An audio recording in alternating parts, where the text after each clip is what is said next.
Assalamualaikum warahmatullahi wabarakatuh. Alhamdulillah rabbil alamin. Wa bihi nasta'in. Wa nusalli wa nusallim wa nubarik ala nabiyyina Muhammadin wa ala alihi wa sahbihi wa man ihtada bihadihi wa sanna bi sunnatihi ila yaumiddin wa ba'd. Kita masih dalam bab al-ijarah kalau tidak salah ya. Iya. Apa arti ijarah itu? Ya, jasa. Ta'widu manfaatin bi'iwadin. Tamliku manfaatin bi'iwadin. Memberikan kepemilikan dari manfaat atau jasa bi'iwad dengan ada iwad atau imbalan. Ini namanya ijarah. Memberikan kepemilikan jasa. Baik jasa ini adalah jasa dari al-a'yan, barang, manfaat dari barang, manfaat rumah, jasa rumah, atau jasa kendaraan, ataupun al-ashkhas, ijaratu al-ashkhas, ijaratul a'yan, bisa jadi jasa dari barang atau jasa dari orang. Ya, minta jasa dia untuk membuatkan rumah atau jasa dia untuk mengajarkan disiplin ilmu atau jasa dia untuk menguruskan sebuah urusan yang Anda tidak punya waktu untuk mengurusinya. Ini namanya ijaratul ashkhas. Dua ini adalah bagian dari al-ijarah. Dan telah kita jelaskan sebelumnya rukun dan syarat dari ijarah secara garis besarnya. Rukunnya ada apa rukunnya?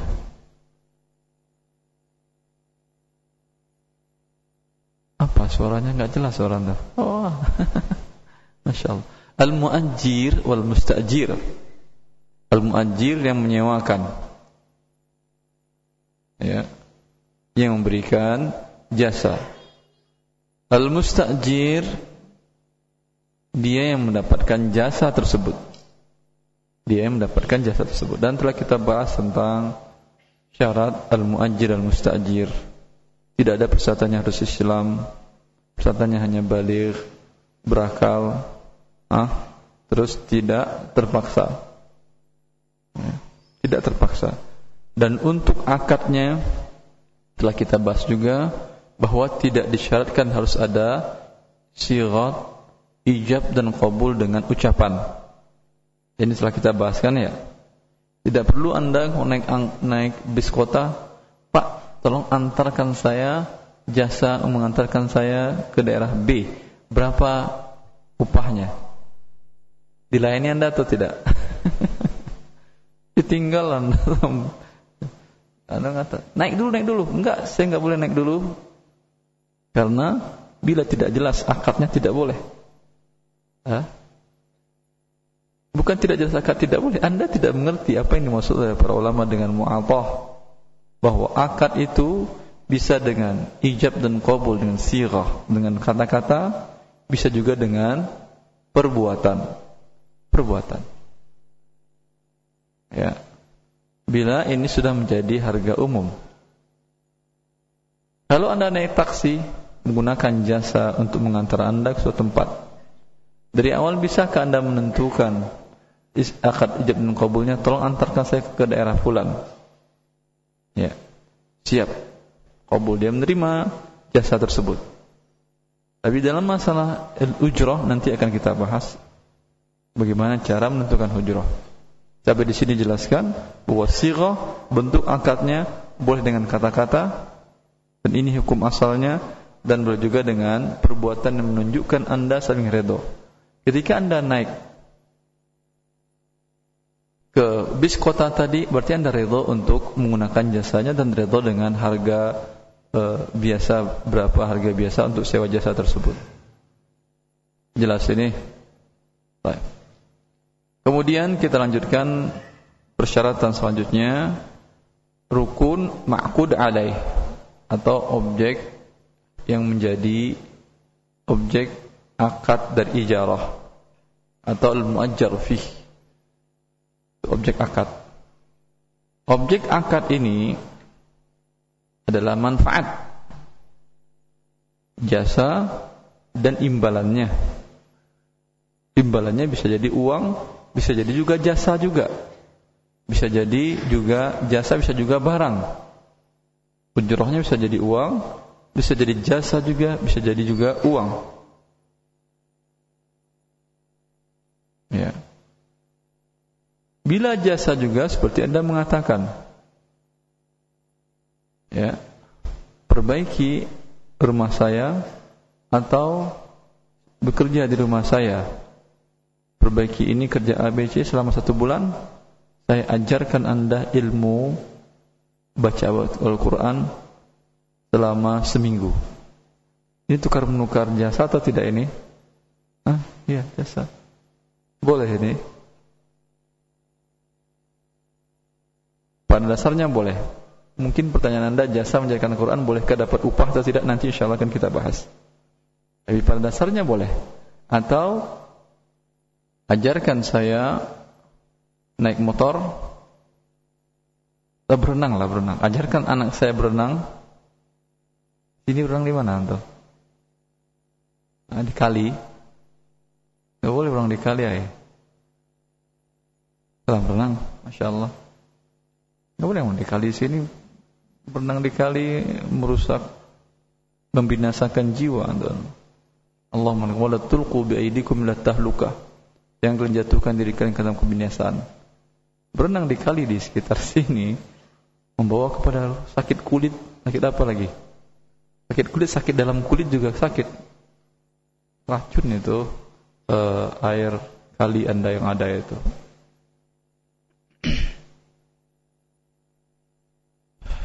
Anda mengatakan, ajarkan saya atau anak saya berenang, kemudian saya akan bekerja di rumah Anda selama seminggu. Ini tukar menukar jasa dengan jasa. Jasa dengan barang ada bentuk kontemporernya, malah ada dalam bentuk BOT, Bill on Transfer. Anda memiliki tanah, tempatnya strategis sekali, tapi tidak memiliki biaya yang cukup untuk membangun gedung atau ruko di tanah tersebut. Lalu Anda sewakan tanah ini kepada seseorang, imbalannya adalah rumah yang dibangunnya di atas tanah Anda itu. Katakan saya sewakan kepada Anda tanah ini selama 20 tahun. Imbalannya bukan uang, tapi barang. Yaitu Anda bangun di atas ini gedung dengan spek seperti ini, ya, spek seperti ini. Setelah sekian tahun, 10 tahun, 20 tahun, gedung ini menjadi milik saya sebagai pemilik tanah. Ini boleh. Boleh ini. Kalau Anda sewakan tanah per tahun umpamanya sekian, ya, Anda perkirakan selama 20 tahun sama enggak dengan harga properti tadi? Bila sama, lakukan. Ini salah satu bentuk istismar dalam akad ijarah, salah bentuk pengembangan harta. Daripada Anda sewakan tanah begitu saja, nanti setelah 20 tahun tidak ada hasilnya bagi Anda, lebih baik seperti tadi. Sewakan dengan dapat ruko. Setelah 20 tahun akan Anda manfaatkan ruko tersebut. Apalagi kalau besar investasinya, seperti yang dilakukan oleh Zamzam Tower atau kan hotel Zamzam atau Sofa yang dekat Mekah itu, tahu kan, itu yang ada jam besar itu, tahu kan? Itu tanahnya tanah wakaf Malik Abdul Aziz.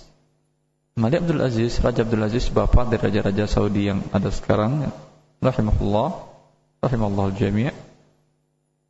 Dia memiliki tanah, diwakafkan tanah di dekat Masjidil Haram itu. Dulu agak jauh, itu sekarang jauh dekat.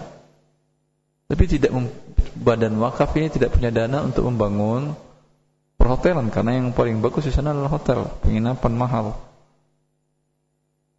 Maka diminta salah satu perusahaan besar di sana, perusahaan Bin Laden, untuk membangunnya, menyewakan tanah selama 25 tahun. Setelah 25 tahun, gedung itu menjadi milik badan wakaf. Ini boleh. Ini boleh. Ini menukar jasa menempati tanah selama sekian waktu dengan gedung. Ini manfaatnya besar, luar biasa bagi antum. Tidak mesti Anda harus keluar uang dulu kan. 20 tahun masih hidup enggak Anda? Anda enggak masih hidup, tapi keluarga Anda akan mendapatkan kebahagiaan setelah 25 tahun. Ahli waris Anda akan mendapatkan gedung ini berikut dengan tanahnya. Salah satu bentuk istismar, pengembangan harta. Menyewakan ya, jasa ditukar dengan barang. Yang biasa jasa ditukar dengan uang. Menggunakan jasa dia kemudian dibayar dengan ujrahnya adalah berbentuk uang. Kembali kepada persyaratan umum jual beli. Persyaratan jual beli. Barang yang diperjualbelikan syaratnya apa? Apa? Barang yang halal, betul. Maka syarat menyewakan jasa tamliku manfaat, memberikan kepemilikan manfaat atau jasa, persyaratannya jasanya harus jasa yang halal. Jasa yang halal. Jasa yang haram telah kita bahas sebelumnya, tidak boleh disewakan. Jasa melakukan transaksi riba, menulis akad riba, menjadi saksi riba, tidak boleh. Ya. Jasa berzina tidak halal, ini hasil upahnya. Jasa perusahaan rokok, membuat rokok, ya, pernah kita bahas, ini juga tidak halal. Sebaliknya, bagaimana dengan jasa dari perbuatan yang wajib? Itu perbuatan yang haram, tidak boleh kita memberikan jasa tersebut. Dan andai pun diberikan, mendapatkan imbalan atau upah dari memberikan jasa ini, upahnya pun tidak halal, termasuk harta yang haram. Bagaimana upah dari memberikan jasa yang merupakan sebuah perbuatan ibadah? Silahkan Anda sholat, saya upah yang sholat. Ada kan di sebagian daerah di Indonesia, apa yang sholat berjamaah rutin dapat hadiah mobil begitu? Ada? Masya Allah. Masya Allah. Kalau di sini dibuatnya Al-Barakah membuat seperti ini, yakin banyak rugi panitianya, dapat banyak nomor mobil. Dia buat di daerah yang nggak ada orang sholat jamaah di situ mungkin. Kalau hadiah lain hal, tapi kalau jasa untuk melakukan perbuatan yang wajib, wajib ini ada wajib aini, ada wajib kifai. Sudah pernah kita bahaskan dalam pembahasan harta haram kalau tidak salah. Bila perbuatan wajib aini, ya, fardu ain, maka memberikan jasa tersebut, mendapatkan upah atas jasa ini tidak halal. Karena tidak ada manfaat bagi pemberi upah. Saya katakan kepada Anda, tolong Isya ini Anda sholat atas nama saya enggak sholat. Saya bayar Anda jasanya 100 ribu rupiah, maaf. 100 ribu rupiah, untung atau rugi ini Anda?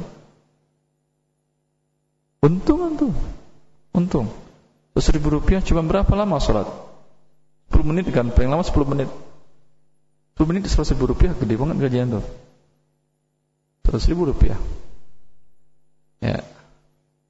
Ini tidak boleh. Yang wajib fardu ain tidak boleh berikan imbalan atas jasanya ini. Karena saya tidak dapat manfaat apa-apa. Salat di atas nama saya. Bagaimana niatnya? Sholli, bagaimana? Sholli fardhu isya niyabatan an al-akh Irwandi 4 rakaat. Dia mengatakan aku sholat isya ini atas nama Irwandi 4 rakaat karena dia bayar 100 ribu rupiah. Hilangkah kewajiban sholat isya saya? Hilang atau tidak? Tidak gugur kewajiban. Sholat dia gugur kewajiban dari diri dia atau tidak? Gugur kewajiban dari dia. Dapat untung dia. Sholat isyanya selesai, dapat uang 100 ribu rupiah. Saya tidak ada manfaat, tetap saya tidak gugur kewajiban sholat isya atas diri saya. Karena ini wajib ain. Wajib ain itu kewajiban bagi setiap diri. Tidak bisa diwakilkan, tidak bisa juga diupahkan. kecuali satu sholat yang boleh diupahkan. Baik. Siapa yang bisa? Satu sholat yang boleh diupahkan, yang lain tidak boleh. Silakan SMS ke nomor. Ada yang bisa tuh? Sering saya katakan, tidak. Ada yang bisa? Sholat badal haji. Bila Anda membadalkan seseorang haji, maka ibadah ini semuanya atas nama dia kan? Badal haji boleh. Ya. Dan biaya Anda haji ini dibiayai oleh orang yang atas nama dia Anda haji. Ketika Anda melakukan sholat tawaf, atas nama siapa ini? Atas nama orang yang Anda badalkan. Dan ini boleh. Walaupun tidak Anda sebutkan, aku sholat tawaf atas nama orang yang badalkan. Tidak. Walaupun tidak disebutkan, ya, tetap sah karena keseluruhannya hukum ibadah haji Anda adalah atas nama orang tersebut. Ya. Ini sholat yang fardu ain tidak bisa diupahkan. Puasa yang wajib pun tidak bisa diupahkan. Tidak bisa diupahkan. Karena fardu ain.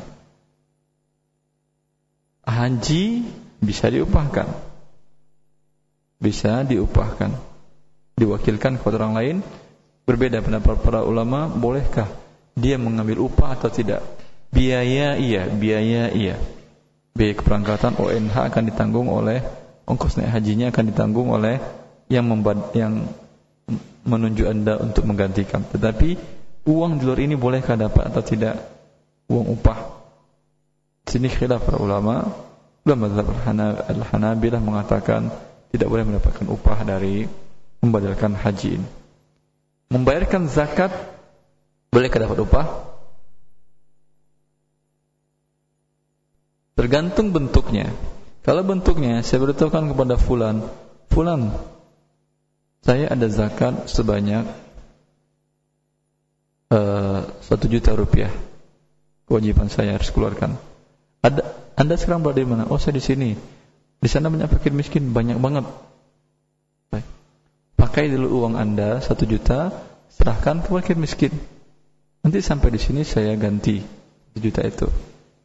Tapi di sini menyerahkannya pakai amplop. Kemudian saya serahkan ke rumah-rumah. Butuh biaya saya untuk jalan kaki, naik sepeda. Beri dong penggantian biaya ini 100.000 saja. Ya. Bolehkah ini?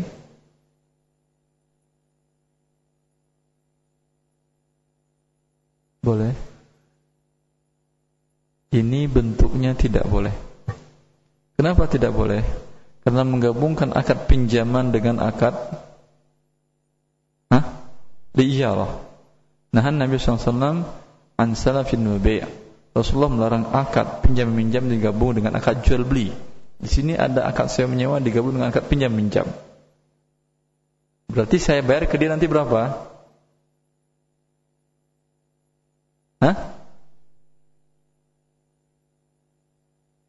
Berapa? 1.100.000.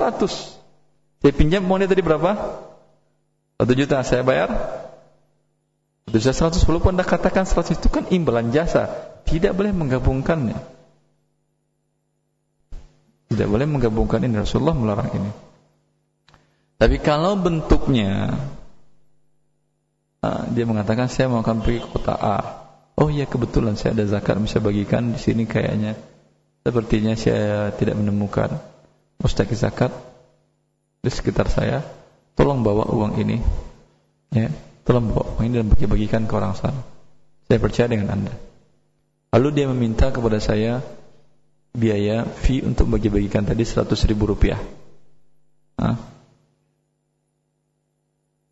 Kalau ini bolehkah saya berikan 100.000 rupiah tambahan? Boleh. Harusnya saya sendiri datang sana membayarkan, menyalurkan zakat ini. Sekarang diwakilkan oleh dia dan dia minta fee, boleh.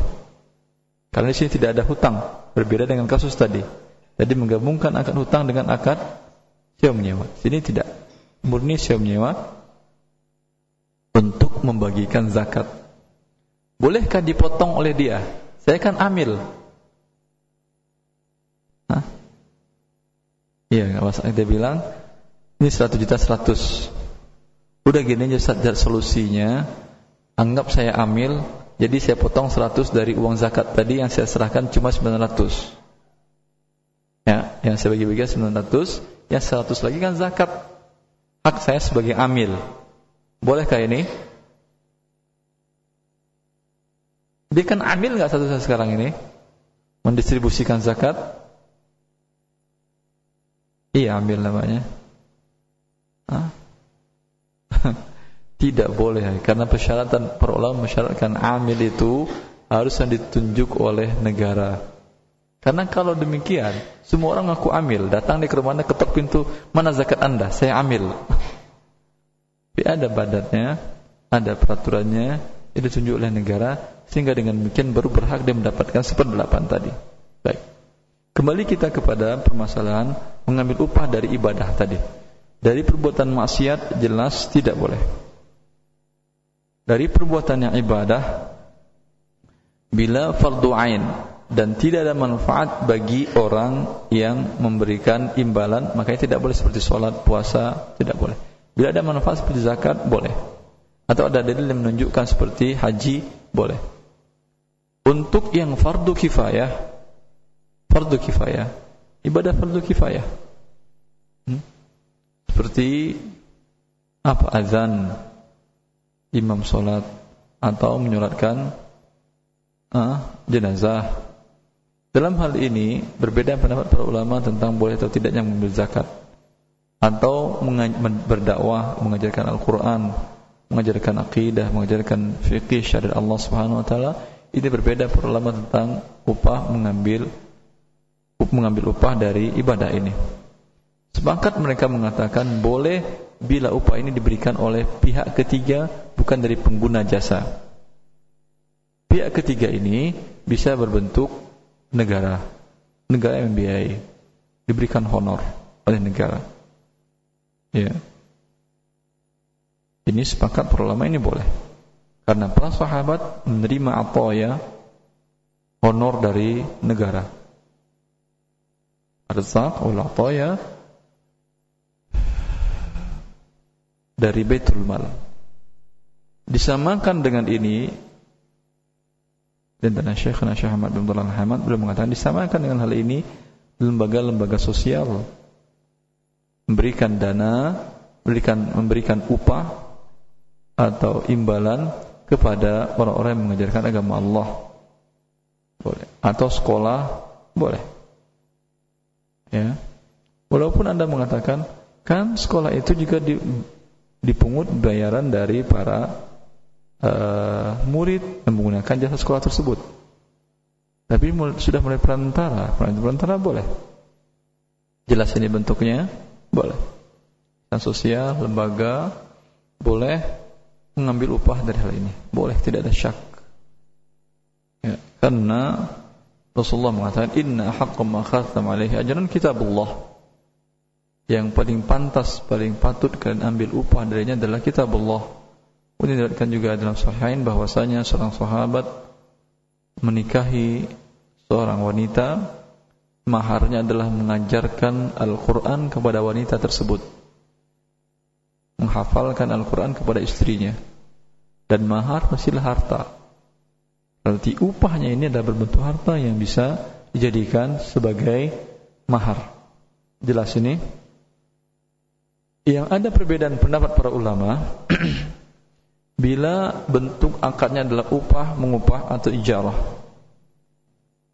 Anda panggil seorang ustadz untuk mengajarkan Al-Quran kepada anak Anda, lalu dibuat kesepakatan per datang sekian. Tidak melalui pihak ketiga, lembaga, bukan. Lembaga sudah kita jelaskan tadi. Sepakat boleh. Ya, boleh. Dari negara, dari pihak ketiga, lembaga, boleh. Sampai sekarang para ulama kita diberikan honor oleh negara. Kalau Anda tahu gaji yang diberikan oleh negara kerajaan Saudi Arabia kepada kibarul ulama, kirul ulama, dewan ulama besar mereka itu dan mufti mereka, per orang itu tidak untuk tahsinul, badal tahsin saja setahu saya. Badal tahsin itu penggantian merubah status. Dari sebelumnya umpamanya profesor jadi duduk di badan fatwa. Itu saja akan diberikan insentif atau penggantian dari tahap awal itu 1 juta real kali 3.000 rupiah. Berapa miliar? 3 miliar. Itu baru tahsinul wada', badal tahsin, belum gajinya. Pengen antum jadi ulama besar. Ini yang berikan negara, Kemudian jangan Anda beranggapan, oh memang tujuannya untuk membungkam menurut para ulama ini. Tidak ya. Tidak pernah bisa uang membungkam menurut para ulama. Ya. Tidak. Mereka vokal terhadap negaranya, terhadap rajanya, dinasihatinya. Bahkan Syekh Abdul Aziz bin Baz rahimahullah, kepala Mufti ke Saudi Arabia, pernah ketika ada salah seorang yang mengingatkan Syekh, Amir tersebut salah seorang keluarga kerajaan yang memegang kekuasaan tersebut berbuat begini. Kenapa para ulama tidak ada yang ngomong? Kata Syekh, kamu berapa kali memberitahukan kepada dia? Belum. Kata Syekh, saya tidak kurang 100 kali berkirim surat agar dia mengingati dia, menasihati dia. Tapi tidak perlu saya beritahukan kepada orang-orang. Ya. Tidak ada fungsinya untuk beritahu kepada orang. Saya sudah nasihat ribuan kali tapi dia enggak mau, tidak.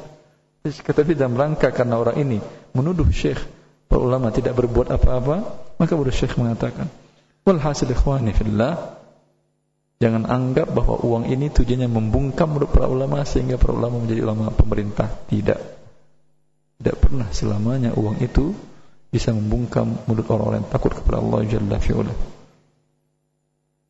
Di masa Al-Mu'tasim, ya, salah seorang nama Darkani namanya, yang mendapatkan arzak dana honor dari negara per bulannya, ulama hadis.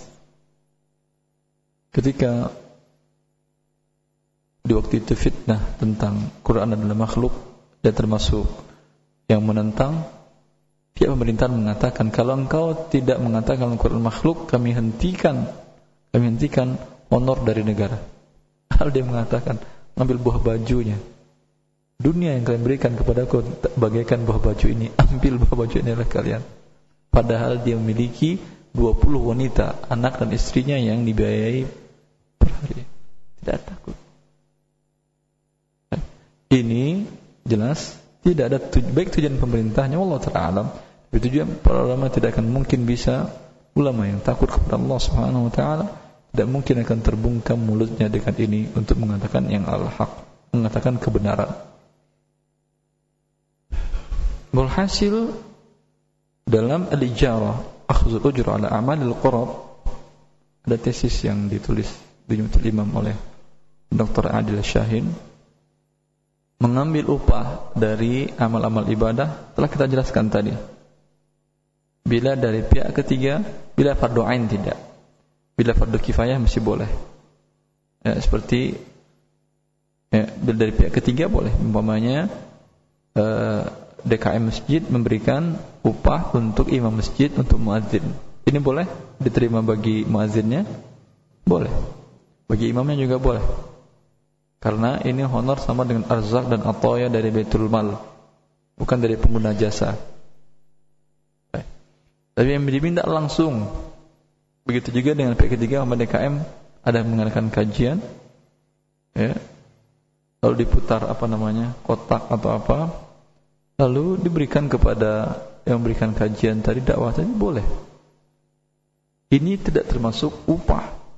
Arzak ini atau ya, karena biasanya kan berapa yang terkumpul segitu yang diberikan atau ngutang. Tidak ada kesepakatan kan, saya datang isi kajian tempat Anda ini dengan syarat kali kajian sekian rupiah, 1.500.000 rupiah. Kalau ada kesepakatan ini namanya ujrah. Tapi tidak ada kesepakatan apa ya arzak. Kalau dapat kan celengan dibagikan ke ustadznya, kalau tidak ada lagi. Biasanya ada kan ya. Tidak ada pun tidak ada masalah. Ini namanya bukan ujrah. Kalau maksud ujrah, upah, harus jelas dari awal berapa upahnya. Berapa biaya untuk menyampaikan kajian tadi, untuk ustadznya berapa, harus ada kesepakatan antara dia dengan ustadz. Ini baru yang khilaf ulama tentang boleh dan tidaknya. Pendapat yang terkuat, wallahu ta'ala alam, mengatakan adalah boleh, walaupun memang yang lebih hati-hati untuk meninggalkan hal ini. Meninggalkan hal ini.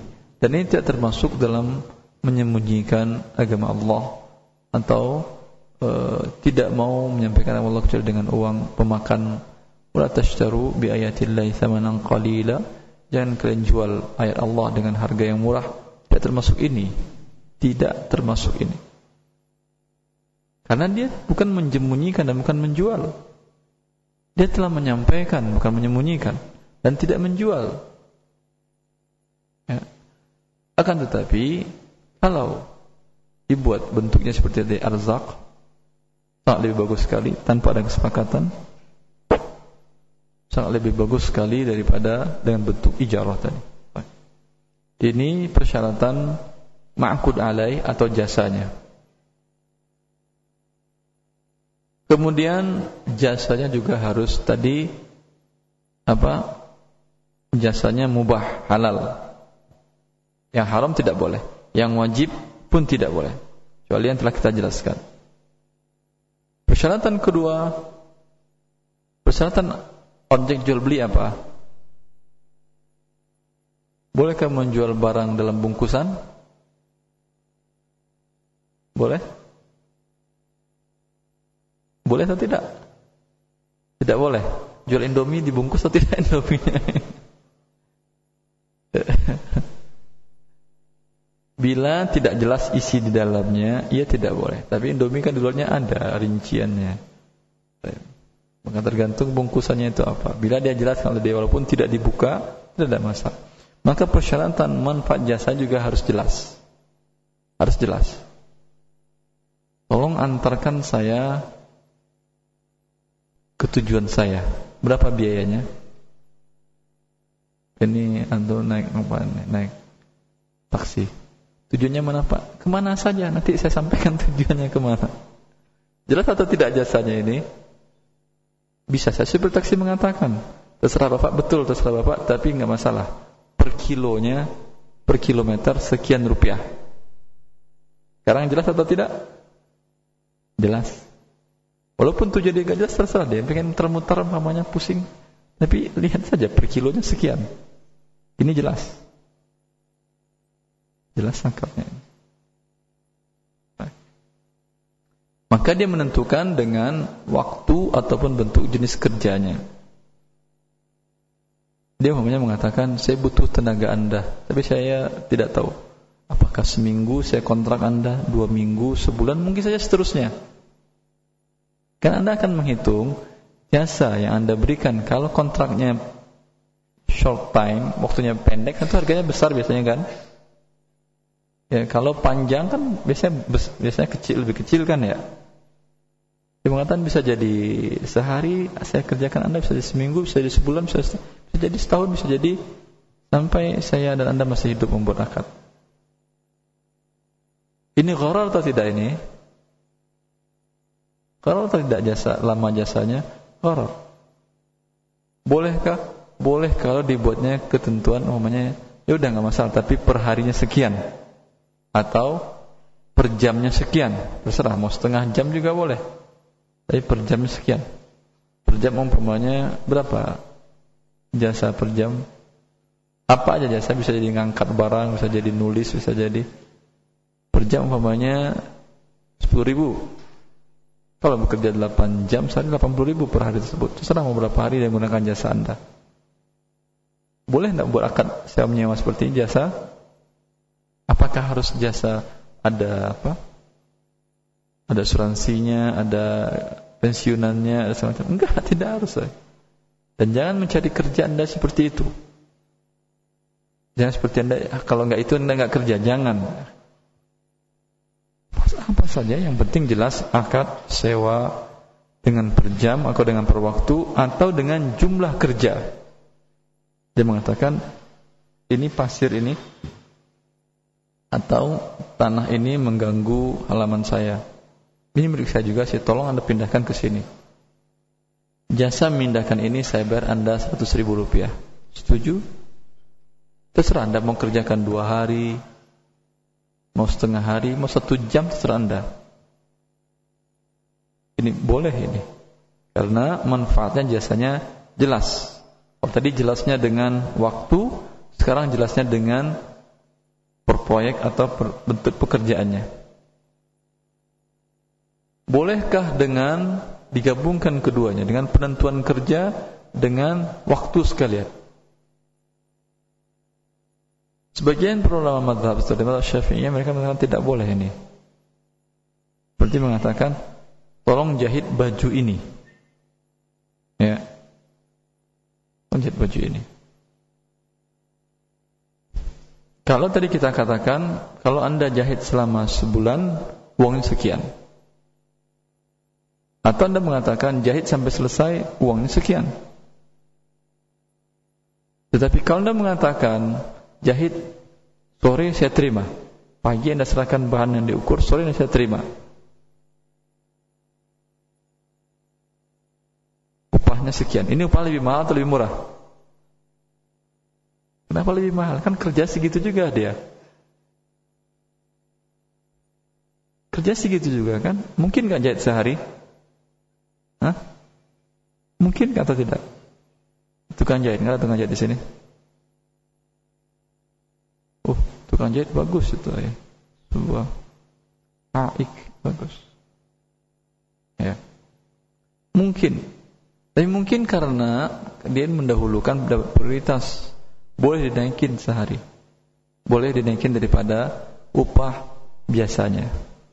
Boleh. Dan biasanya memang lebih mahal daripada yang sama juga dengan laundry, cuci. Ada yang bisa ditunggu kan? Ada. Bisa ditunggu, bisa setengah jam ditunggu bisa. Artinya kalau Anda pakaian dinas penting banget, ditunggu bisa. Dia akan dahulukan dari yang lainnya, tapi biayanya khusus. Biayanya lebih mahal. Karena Anda penting sekali. Ini boleh lebih mahal. Tapi kalau terlambat, boleh didenda. Hah?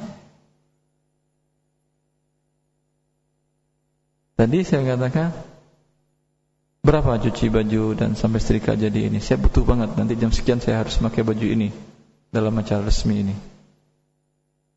Oh, kalau setengah jam ditunggu, bisa Pak, tapi biayanya lebih besar daripada cuci biasa. Cuci biasa umpamanya 5.000, ini bisa jadi 10.000. Ya, nggak ada masalah, saya tunggu. La qadarallah. Qadarallah ternyata mundur sampai 1 jam. Gimana? Saya denda. Per jamnya saya kurangi 1.000. Per jam saya kurangi 1.000. Bolehkah ini denda ini?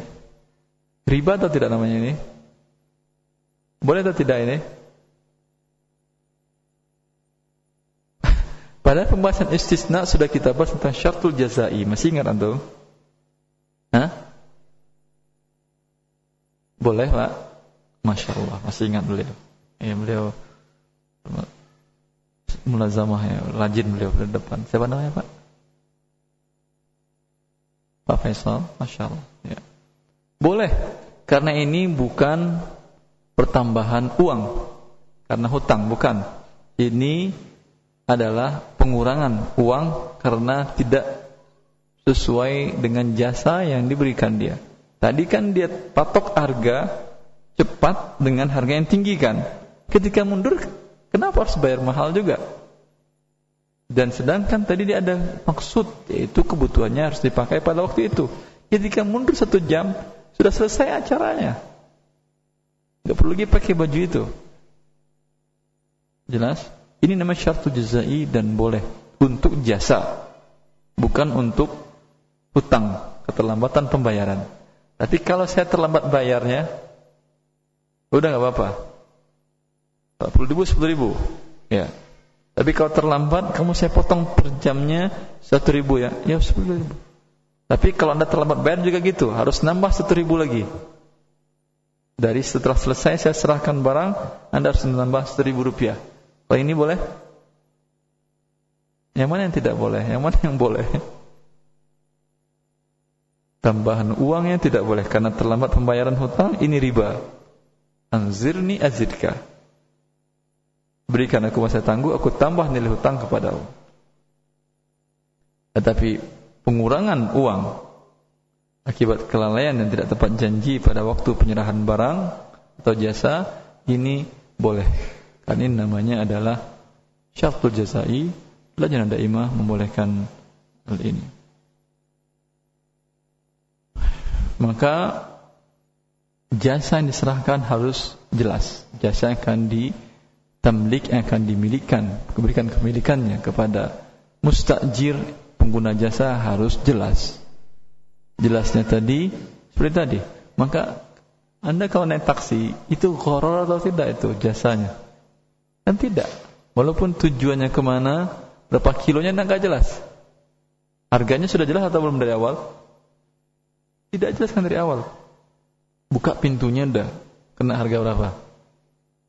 Tutup lagi masih 6.000. Keluar lagi buka 6.000 lagi, masuk 6.000 begitu atau maksudnya tutup sekali jalan gitu ya, sekali jalan. Baik. Maka kejelasan harganya pada waktu itu tidak jelas memang. Tetapi nanti akan ya'udu ilal ilm dengan cara per kilonya sekian. Baik. Saya kira kita cukupkan sampai di sini. Kita masuk tanya jawab. Kalau ada yang belum tanyakan silakan. Ya, pertanyaan dari Bapak Hadi di Yogyakarta. Boleh atau tidak membuat kesepakatan kerja dengan pegawai baru tentang periode kerja? Misal 1 atau 2 tahun. Apabila sebelum masa kesepakatan tersebut karyawan mundurkan diri, dikenakan denda, biaya pengadaan seragam pegawai dan biaya perekrutan pegawai. Barakallahu fikum. Jelas tadi pertanyaannya ini? Kerja. Buat kontrak setahun. Ini penting kontrak per tahun, umpamanya sekolah atau perusahaan tadi, ya. Sekolah kalau ganti guru di pertengahan semester, di pertengahan tahun ajaran biasanya merusakkan ya. Iya kan? Maka mensyaratkan kontrak per tahun umpamanya. Ya. Bila disyaratkan, bila tidak memenuhi kontrak maka dikenakan penalti. Tidak memenuhi kontrak setahun maka dia harus membayar denda sekian. Bolehkah ini? Pertanyaannya sama dengan yang tadi jawabannya. Ya? Sama dengan yang tadi yang mana? Yang pakaian tadi, bila terlambat menyerahkan boleh dikenakan sanksi penalti dan nama syartul jazai, boleh. Ustaz, sekarang ini ada banyak bank syariah mempunyai program dana talangan umroh dengan ujroh dibayar di muka dan pengembalian dari dana talangan bisa 1-3 tahun tanpa dikenakan bunga. Contoh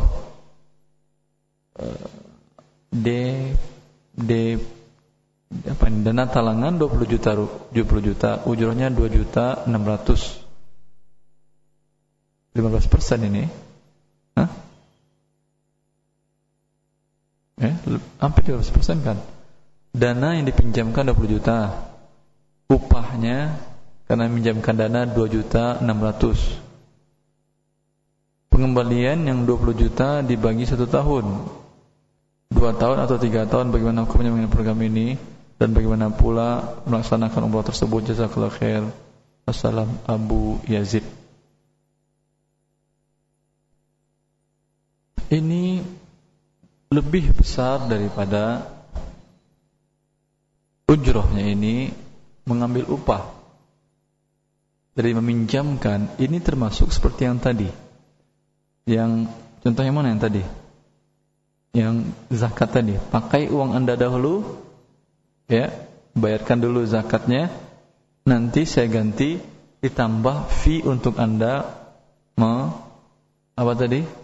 menyalurkannya. Ini 2.600.000 dari 20 juta, 10% lebih ini. Lebih besar dari pinjam bunga daripada bank konvensional. Dan ini tidak murni biaya administrasi. Kalau tadi kan mungkin masih biaya administrasi. 100.000 jalan sini mungkin kurang. Kalau ini 2.600.000 mahal ini. Lebih besar daripada bunga. Ya. Maka sampai sekarang dalam buku Harta Haram juga saya jelaskan bahwa ini adalah bentuk pengelabuan riba. Walaupun dilakukan oleh lembaga keuangan syariah. Dan khawatir berdampak kepada tidak diterimanya perbuatan ibadah Anda tersebut. Anda mau ibadah bikin riba dahulu, kemudian Anda memudahkan orang beribadah dengan cara riba. Tidak boleh. Ustaz, teman saya dapat jatah mobil dari kantor setelah 5 tahun mobil itu mau dilelang oleh kantor. Karena mau ganti yang baru, teman saya minat mau bayarin mobil tersebut. Ternyata dia kena musibah harus operasi, dia pinjam uang sama saya dengan jaminan mobil tersebut. Kalau sudah turun surat resmi dari kantor mobil tersebut milik saya selama 6 bulan, mobil di rumah saya enggak saya pakai karena saya merasa belum berhak memakainya. Yang saya tanyakan bagaimana biar saya bisa memakai mobil tersebut karena saya membutuhkan juga sambil menunggu surat resmi dari kantor. Mobil tersebut nantinya saya yang mau bayar ke kantor teman saya. Sinkron atas jawabannya dari Ibu Asih di Sinkron. Syukran kali ya atas jawabannya dari Ibu Asih di Karawang. Wallahu ta'ala. Sekarang terkadang peraturan perusahaan tadi tidak membolehkan orang luar membeli. Tapi kalau dibolehkan tidak ada masalah. Anda yang beli tidak ada masalah. Allah Ta'ala alam. Pakai aja ya. Kalau memang peraturannya membolehkan. Pertanyaan selanjutnya, Ana bekerja sebagai surveyor harga, surveyor namanya. Pada perusahaan swasta, pekerjaan Ana adalah mengecek harga barang yang terdapat di supermarket, minimarket, toko. Halalkah penghasilan yang Ana peroleh karena Ana mengecek harga-harga tersebut tanpa seizin toko minimarket tersebut? Pesan Ana di bidang jasa sejenis apa ini? AG Nielsen. Jazakallahu khair. Ngecek harga. Memang tidak perlu izin, tidak perlu izin. Memang tidak perlu izin untuk ngecek itu. Sama ada dengan yang lain boleh masuk, boleh, nggak ada masalah. Insyaallah. Kecuali Anda ngecek harga barang yang diharamkan untuk dijualnya tidak boleh. Barang yang halal Anda cek harganya boleh. Dulu saya pernah diminta oleh teman untuk mengajar Iqra. Tanpa ada perjanjian saya akan dibayar berapa.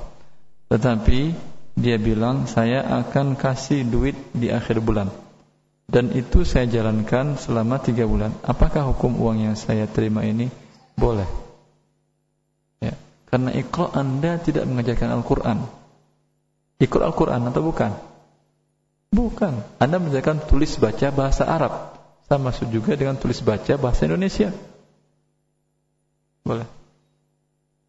Sampai pun Anda mengajarkan membaca Al-Quran ya, dan menghafalkan Al-Quran pun boleh menerima upah dari akad ini, seperti hadis riwayat Muslim tadi tentang seorang sahabat yang menikahi seorang wanita dengan maharnya, mengajarkan wanita tersebut menghafalkan wanita itu Al-Quran.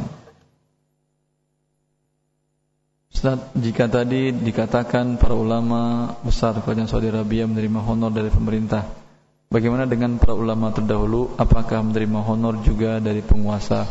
Tadi sudah kita jelaskan. Bukankan ulama terdahulu, jangankan ulama terdahulu, para sahabat mereka menerima honor dari arzak dan ataya dari Baitul Mal. Ada. Dihargai para orang yang berjasa dalam agama Allah Subhanahu wa taala. Diberikan honor, ya, besar honornya. Khalifah Amirul Mukminin Abu Bakar radhiyallahu taala anhu diberikan oleh Baitul Mal setiap harinya 1/2 ekor kambing. Ya. 2 hari 1 ekor kambing. Kambing berapa sekarang? 3 juta. 3 juta kali 15. Berapa gajinya berarti? 45 juta ya. Sebagai khalifah. 10 juta. Boleh. Arzak, honor boleh. Termasuk transaksi riba atau tidak apabila menjual rumah kepada pihak pembeli, tapi pembeli menggunakan jasa bank konvensional dengan cara KPR rumah. Apakah penjual termasuk tolong-menolong membantu riba? Kalau dia diminta untuk membantu seperti meminjamkan sertifikat dan lain-lain, tidak boleh. Tapi kalau dia urus sendiri tanpa sertifikat, tanpa apapun, dia bisa. Anda tahu, nasihati saja dia. Nasihati untuk bertakwa kepada Allah dan melakukan riba, tapi dia tidak dengar. Dia tetap beli rumah Anda dengan KPR. Bila Anda tidak diminta apapun untuk membantu kelancaran pinjamannya, maka insya Allah tidak ada masalah. Karena uang yang dia terima dari pinjaman riba itu halal. Ya, itu halal. Yang tidak halalnya adalah persyaratan riba yang dia buat dengan lembaga keuangan konvensional tersebut. Apa hukum menjual software komputer untuk sekolah non-muslim? Contoh software program pembayaran SPP. Boleh. Jual beli dengan non-muslim boleh kan? Boleh. Hukum menjadi pengajar di sekolah non-muslim, misal pengajar bahasa Inggris. Boleh. Ajarkan dia bahasa Inggris yang di dalamnya ada makna tauhid. Bisa kan? Bisa ya.